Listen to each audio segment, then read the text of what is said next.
एक न्यूज़ आई कि जो व्लादिमीर पुतिन है उनका एक निजी आवास, ये सरकारी आवास नहीं है क्रेमलिन वाला, एक उनका निजी आवास है जो कि रूस के नोवागोरोड एरिया में स्थित है, जिसे वल्दाई रेजिडेंस या डॉल्गी ब्रेडी कहा जाता है। ये एक बहुत ही भव्य लेविश उनका निजी निवास है, जिस पर रूस ने दावा किया कि कुल मिला के 91 ड्रोन से अटैक किया गया।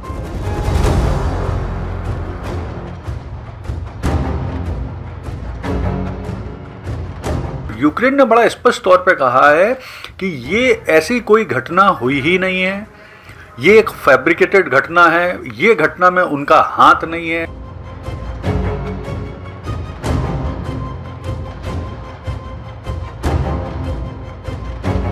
इस घटना को लेकर रूस यूक्रेन के बीच में जो पीस डील चल रही है वो हो सकता है डिरेल हो जाए, खटाई में पड़ जाए, मतलब खत्म ही हो जाए।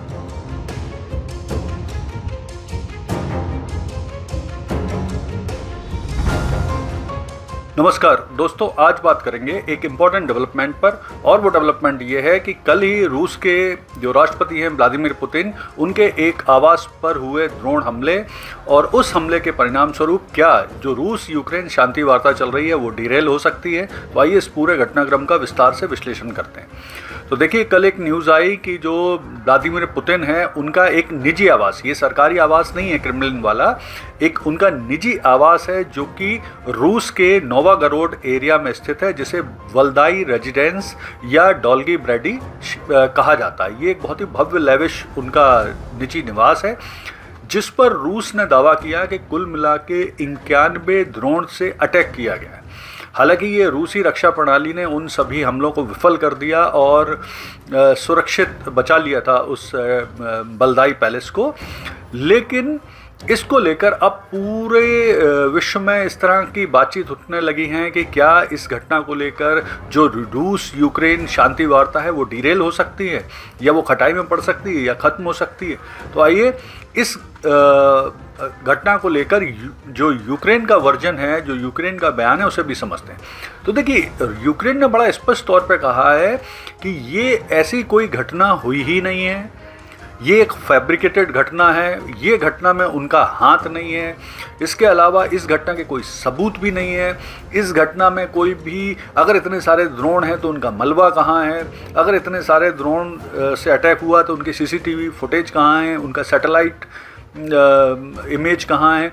इसके अलावा एक और आरोप लगाया यूक्रेन ने, उनने कहा, यूक्रेन का कहना है कि ये एक फ्लैश फ्लैग की घटना है। फ्लैश फ्लैग का अर्थ होता है कि कोई भी देश अपने फ़ायदे के लिए जब अपने ऊपर कोई आक्रमण या ऐसी कोई घटना करता है जिससे उसे फ़ायदा हो, राजनीतिक, कूटनीतिक या दूसरी तरह का, तो उसे फ्लैश फ्लैग कहा जाता है, फ्लैश फ्लैग।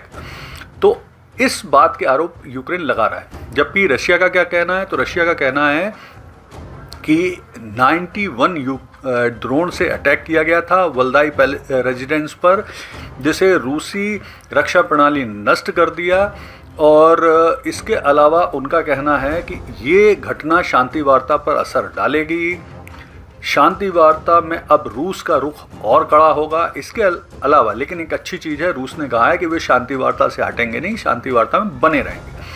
अब इस घटना पर जो विश्व के प्रमुख लीडर हैं उनकी प्रतिक्रिया क्या है, बयान क्या है, वो भी देख लेते हैं। तो प्रमुख रूप से इस घटना पर जो ट्रंप का बयान है, उन्होंने कहा कि पुतिन ने स्वयं उन्हें बताया कि उनके घर पर अटैक हुआ है ये, और इस पर ट्रंप ने काफ़ी नाराज़गी और गुस्सा व्यक्त किया। उन्होंने ये भी कहा कि किसी भी व्यक्ति के घर पर हमला नहीं करना चाहिए, विशेष तौर पर राष्ट्रपति के घर पर तो बिल्कुल ही नहीं किया जाना चाहिए। लेकिन उन्होंने कहा इसके बावजूद भी रूस यूक्रेन शांति वार्ता जारी रहेगी, वो इसे लेकर गंभीर है। वहीं जो भारत के प्रधानमंत्री हैं मोदी जी, उनका भी ये कहना है कि इस घटना पर उनको गहरी उन्होंने चिंता जताई, और उनका कहना है कि दोनों पक्ष, सभी संबंधित पक्ष शांति और कूटनीति से वार्ता जारी रखें और शांति वार्ता का कमज़ोर नहीं होना चाहिए। अन्य विश्व लीडर ने भी इस पर चिंता जताई थी।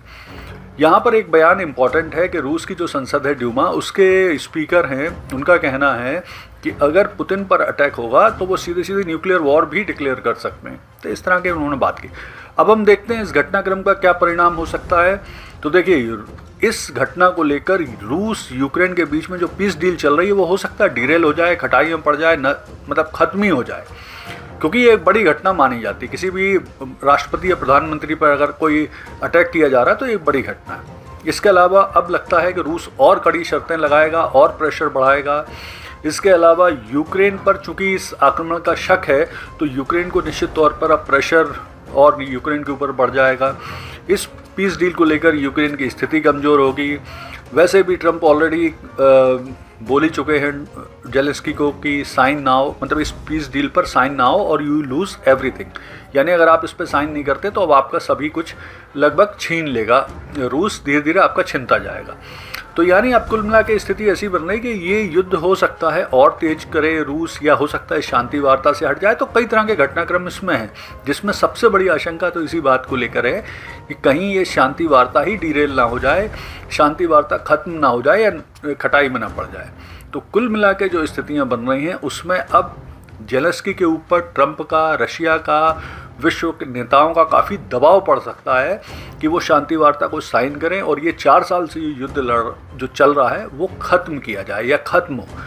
तो स्थिति अब जिस तरह की पड़ रही है तो उसमें आने वाले समय निश्चित तौर पर जेलेंस्की को निर्णय लेना ही पड़ेगा कि उन्हें शांति वार्ता पे कब साइन करना है, कैसे साइन करना है और कितनी जल्दी वो साइन करेंगे।